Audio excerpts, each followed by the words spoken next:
Guys, it's me, LeVar Mordred here. It's not the full documentary, but I got half of it done. And I couldn't get the other half done because a few people canceled on me. It's understandable because they had family issues. And I've been working a lot lately. I've been working constantly, like 16, 15 hours a day. Because one guy quit, another person got fired, another person had family issues, which is understandable. So I had no chance to make any more videos. That's why I haven't made any videos recently. So, I've been smoking a new expensive cigar. I've been off today. I got myself a new tattoo done as well. It's on my leg. I'll show you. How's that?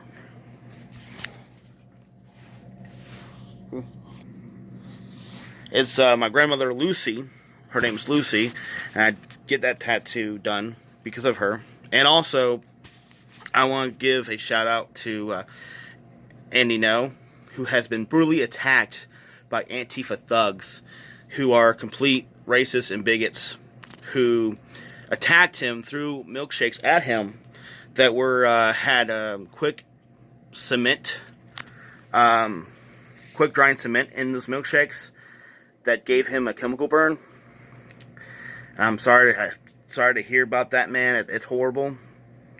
Thank goodness over in Lexington, Kentucky, the Antifa group here is not very big. It's like very small, and they don't really do too much of anything besides just bitch and complain and do threats through online and just run their mouth. That's all they really do. And I carry myself a gun, so they don't really fuck with me. But yeah, it's horrible what happened. They claim they're anti-racist, but yet they beat up on a gay Asian dude and use racial slurs against the dude. Kind of ironic, but it's, you know, the horrible truth. But yet we have the Southern Poverty Law Center never acknowledged they're a hate group because, you know, the Southern Poverty Law Center are very biased on one side, you know. But I didn't get the whole documentary. I only got one guy. Unfortunately, one guy that I was interviewing, he canceled on me because he had issues.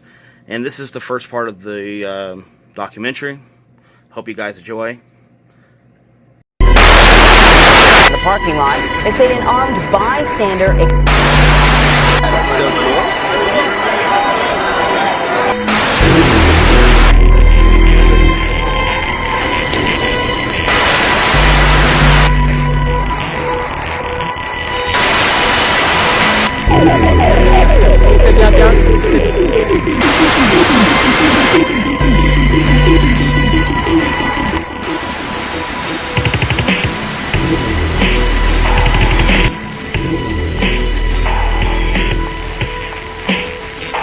Hey, it's me, LeVar from Shirt Media. How's it going? I'm enjoying a few beers and some wings at Whole Foods. And thank you very much for liking and subscribing. And I hope you enjoy the show.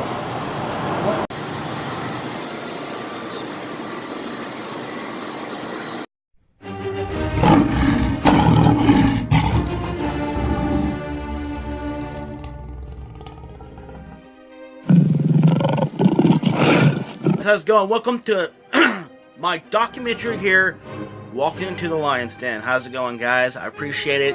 And, you know, this organization has been helping the communities out ever since 1917 in Chicago. Started in Chicago, and now it's all around the world, helping with so many charities, fundraising, and so much more. In Lexington, Kentucky, they actually help out with the Bluegrass Fair.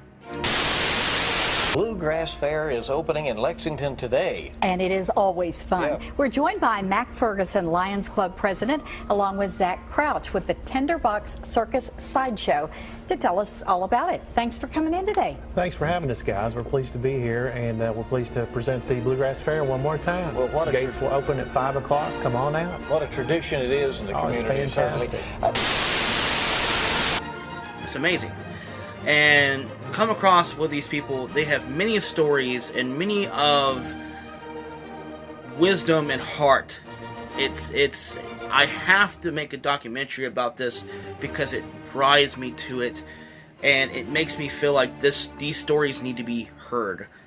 And guys, love and enjoy. I appreciate it.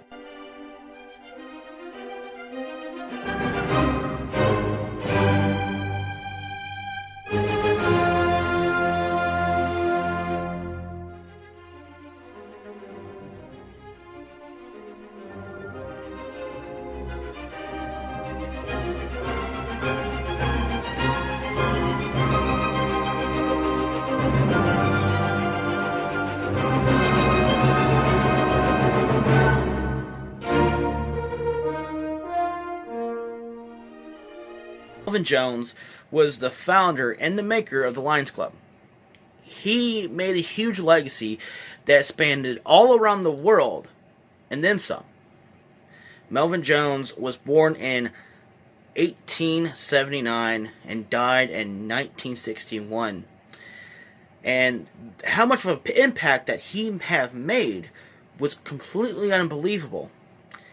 Too bad that he didn't live as far to see it expand all around the world. And,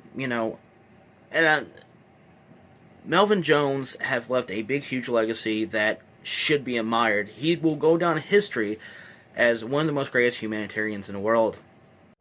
Hey guys, how's it going? It's me, LeVar Mordred for Shirk Media, and welcome to the Lion's Den. We're outside the offices of a guy named Todd, who is one of the members of the Lions Club of the Lexington Kentucky's Lions Club.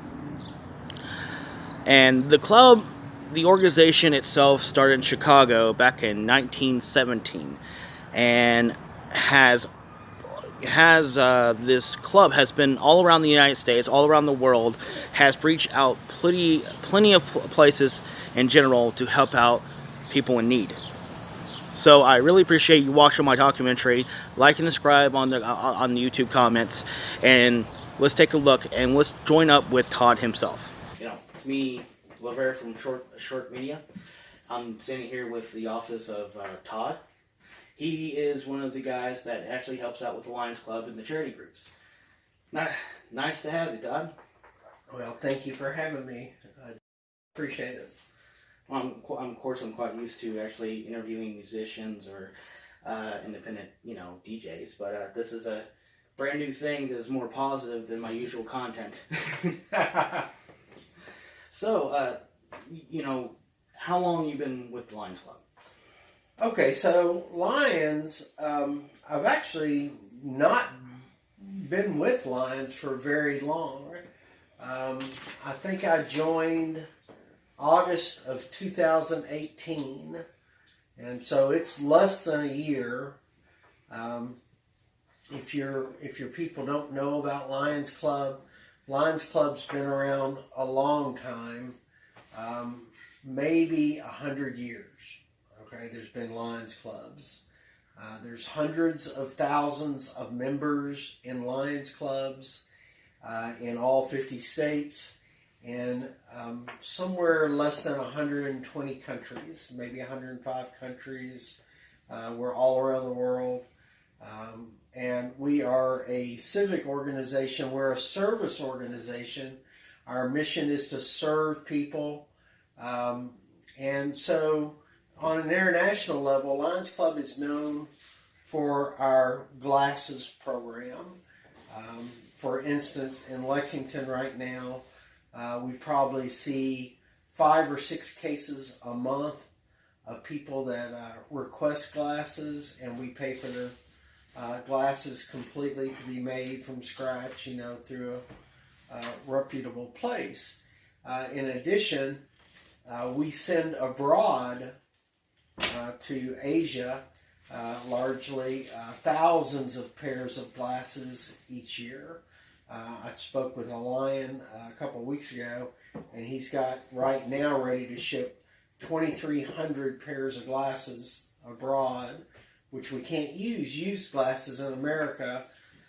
It's against the rules, but we can send them abroad, and certainly you find a set of glasses that work, that are clean, somebody's going to be able to use them. So for a long time on an international level, we've had a strong glasses program, and then we're just involved in a lot of different programs. I've been with them, like I said, since August, and it's just been life-changing for me. I also have a question. I've talked to somebody who lived in London, England, and I was mentioning about this documentary that I'm working on, and they said they have a big, huge, organization like the Lions Club, but it's a lot more bigger over there in comparison to other places in London, England. Have you ever talked to somebody from other countries who are part of the Lions Club? Oh, yeah. In fact, we have an annual convention that is in a variety of places. I think this year is in America. I've not been to one of these. They've been to Japan. They've been all over the world. They have the annual convention where everybody comes together. But I have spoken, and we have had Lions come in from other countries to speak to us about varieties of service projects that they're raising money for on an international level. We get a lot of Lions from elsewhere that come to see us because we give a lot. Also, I have another kind of question. You told me before in the past that you helped out with youth and camps and after school programs. Yeah, actually, Lions. This is one of my favorite projects that we're involved in. We own a camp in somewhere. It's over fairly close to E-Town, between E-Town and Louisville. It's called Camp Crescendo. It used to be a band camp, okay, and it was owned by, I guess, the school system in Kentucky, and they named it Camp Crescendo. And the bands from all over the state of Kentucky would go there for a week at a time to do band camp training, right? And they put it up for sale. We were looking for a property. Now, I'm not a part of this personally, but Lions Club International and the Kentucky leadership went in. They said, we got this, and they bought it. And so Lions chapters across the state of Kentucky are forever raising money and doing projects for that camp. We do 3 camps a year during the summer. The first is for visually and hearing disabled. The second camp is for children whose lives have been touched by AIDS and HIV. And the third camp is for children that are in the Kentucky foster care program. And so we put on 3 camps, all expenses paid, buses come and pick them up. Wow. They bring them, they get to do archery and fish and canoe and, everything that you can imagine. And so we take care of the facilities. We paint, we put on new roofs, we buy canoes. We're always doing something to support Camp Crescendo. That's fantastic. That's amazing. I'm really looking forward to going down there this year and seeing the kids. Todd, you told me one time that you helped out somebody who really needed the most, who was really struggling, going through a lot of problems. A very older man that you've known for the longest time. Can you tell me about him? Sure. All right, so this was last year, last September 2018. I was on my way to a meeting in Cincinnati with my partner. We stopped at McDonald's and had a bite of breakfast, and I ran into a man I have known for many years. 41 years I've known this guy. His name is Wendell Gill. And Wendell has worked at the McDonald's on Richmond Road in Lexington, Kentucky for, at that point, 43 years. Wow, that's a long time. Long time. I met him when I was just a boy. I was 15 years old. It was my first job. I went to work for McDonald's and didn't know anything about anything. And Wendell just happened to be one of the first people I met at my job. He had already worked there for 2 years at that point.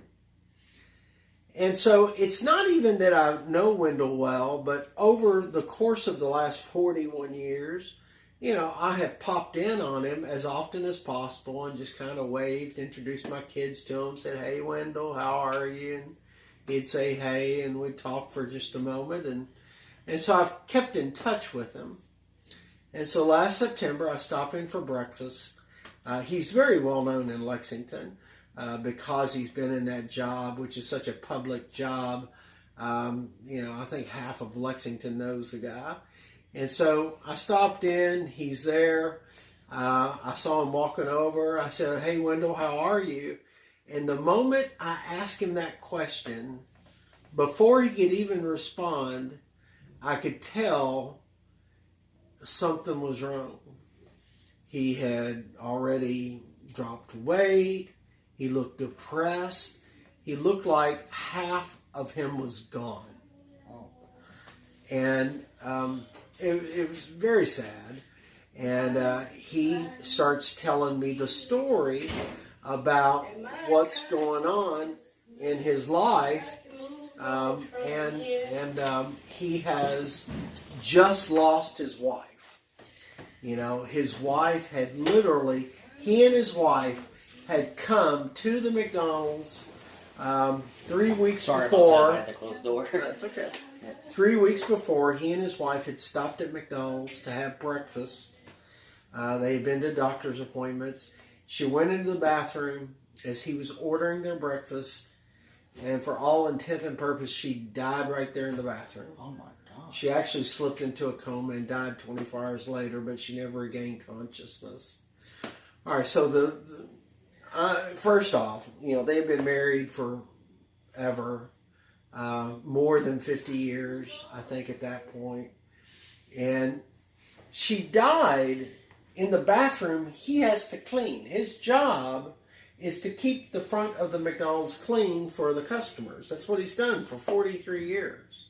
He's in that bathroom 20 times a day cleaning that bathroom. And so now his wife of 67 years, it just came to me, has died right there in the bathroom. Now, he's 85 years old now. He shouldn't be working to begin with. But he has worked all of his life to support his family. And his family's not just his wife. His wife and he, over the last many years, have adopted 2 of their grandsons. Wow. They had 2 grandsons that could not be taken care of by their parents. They went in and adopted them. The oldest son, John, is 33, suffers from severe autism. Wow. The youngest son, his mom and dad were both raging alcoholics. Wow. And his name's Justin. And while she was pregnant with Justin, she was drunk, I guess, every night. And he suffers from what's called fetal alcohol syndrome. And so you see the signs in restaurants, you know, drinking while pregnant can cause birth defects. He's the living proof. And they're both the sweetest kids. One's 33, 34 now. The other's 20. Justin's just 20. Won't shut up. Biggest personality. Great kid. And so now you kind of got to start doing some math. You got an 85-year-old man whose wife's dropped dead in the bathroom. He's got to clean every day. That's horrible. Okay. Sad. Leaving him at 85 years old to take care of their 2 adopted boys that need 7x24 care. Wow. At 85 years old. Let me stress that again. That's a tough, tough life. And so he's telling me this story, and I thought, this is the worst thing I've ever heard in my life. And so as we were driving to Cincinnati to our meeting, you know, Timothy and I are talking. That's my buddy that I went up there with for this meeting. You know, I'm like, I want to do something to help him. So I thought, you know, maybe I could raise some money for him because I've always been, you know, fairly decent at that. But, okay, so we're on our way to Cincinnati, and you know, I decided I want to do something to help the guy. Yeah. And over the course of the day between meetings and stuff, I thought, well, I'm going to post some stuff on Facebook about this, just a story, and people started throwing out suggestions, and one of my friends said, why don't you start a GoFundMe page? Well, that's okay, I can do that. And so I did that.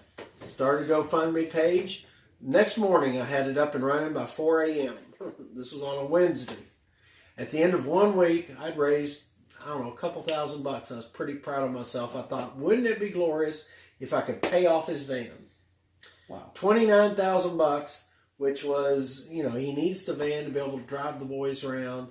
Wouldn't that help a lot? So I kept working to raise money. The media got involved. I've learned, do not discount the media. Started out with the Lexington Herald Leader. It got picked up by Paducah newspaper. It got elsewhere and elsewhere and elsewhere. And then The Washington Post picked up the story. From there, it got picked up by CBS News in New York City. And in 2 weeks following, we raised the $29,000. In fact, on his GoFundMe page, which we don't take donations anymore. Okay, so 2 weeks after I started the fundraiser, as I was sitting recording a video for our GoFundMe page, which we fondly refer to as the 19-minute video, that exact moment we raised exactly the right amount to pay off the van, $29,200. Wow. In 2 weeks, because of the media and the right media getting involved and loving the story. Unbelievable. We had money coming in left and right. The family's arguing with me. They want him to file bankruptcy. I'm like, are you out of your mind? Listen, trust God. This is God, not Todd. This is God. Okay? We're going to go and pay off the other vehicle. He had a brand new 2018 Jeep Cherokee. I said, we're going to pay that off next. And so 2 weeks later, we had it paid off. Wow. And we sold it to a dealership. We weren't going to keep it. He only needed one vehicle. And so then I was really at a moment of, oh my God, what do we do now? I thought, there's no way on earth I want to take off on the idea of paying off his house. Okay? But wouldn't that be a miracle? And I decided, all right, so we're raising money. We've gotten the 2 vehicles paid off. And I thought, there's no way there's any more money to be raised here. God's done enough. You know, we had raised $50,000 at that point. And the only thing that remained was his house. And I thought, wouldn't it be glorious? But there's no way, and it's going to take months. I really don't want to do it, but I decided, heck with it. I had enough encouragement from media. I decided to stay with it. And I want you to know, in less than 2 weeks from then, we had the house paid off. Wow. That's another $75,000. In 30 days' time, I raised about $120,000 from this little old guy. Now, he didn't end up with all that money, okay? This wasn't money that he got to go off to Vegas and blow. There was a complete accounting of exactly what the money was used for. We paid off his 2 vehicles, paid off his house, and he got to retire. Okay. Wow. Because he no longer had the obligations. Okay. And so the greatest part to the whole story was, you know, she died in August. He told me in September. I worked on this in November. And in December of last year, he got to retire. Wow. So after 41 years of working at McDonald's, I had paid off all of his debt so that he didn't have to write out checks that totaled, I think it was more than $2,000 a month. And he wasn't even making that. After 43 years at McDonald's, he was making less than $10 an hour. Wow. And it's just terribly tragic. And so he got to retire. I go and see him still occasionally when I can work it into my schedule.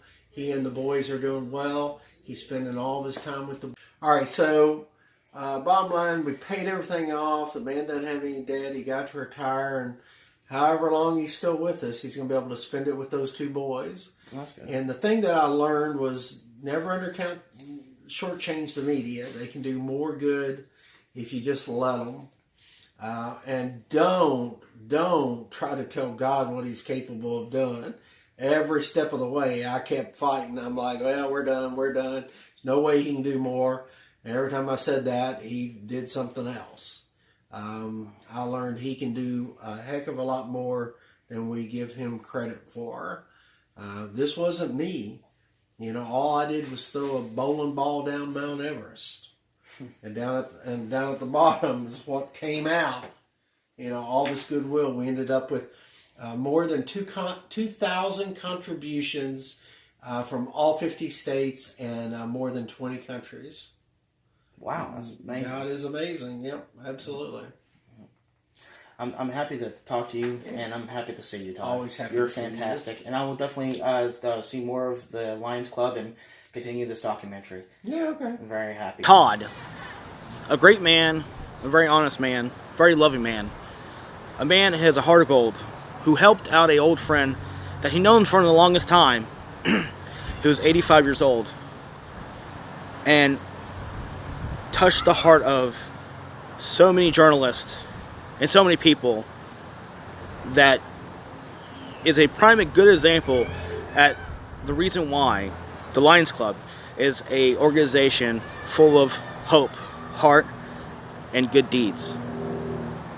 I praise Todd, and hopefully I can sit there and say and see other Lions for the Lions Club and continue on this journey for this reason of featuring more, of learning more about this organization, and learning more about wisdom and hope, and, you know, helping out your community. So, I'd also like to point out the shirt, the Virgin Prune shirt. Lothier Mordred got this for me as a gift. So, thank you, Lothier. No problem, Jinx. Anything to help. You're one of my favorite YouTubers, as well as many other YouTubers as well. I appreciate it.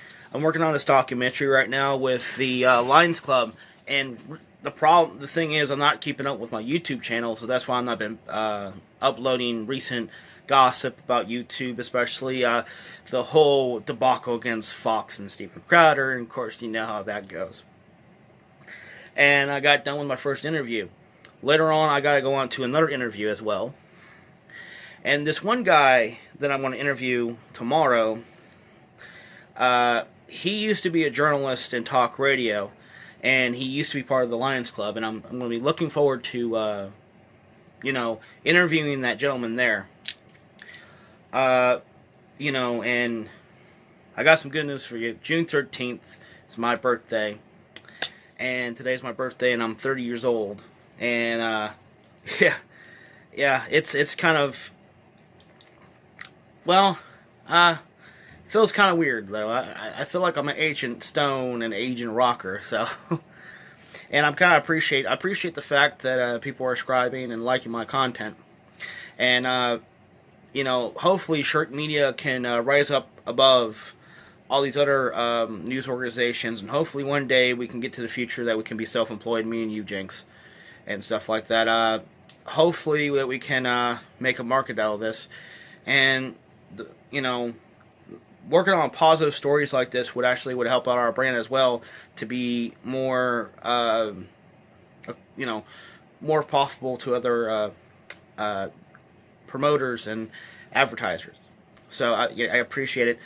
And you know, this positive story after the interview with Todd, I was running late to the interview, and I was trying to grab all my stuff, and I forgot my boom mic, which that was kind of embarrassing, and I kept on running out of room because I forgot to grab my SD card before I left. So going through the interviews were a bit of a headache sometimes, but you know, it turned out just fine. I'm really happy with it, and this coming up interview, well, actually, we'll do a whole lot more better. But I talked, you know, and I'm kind of happy.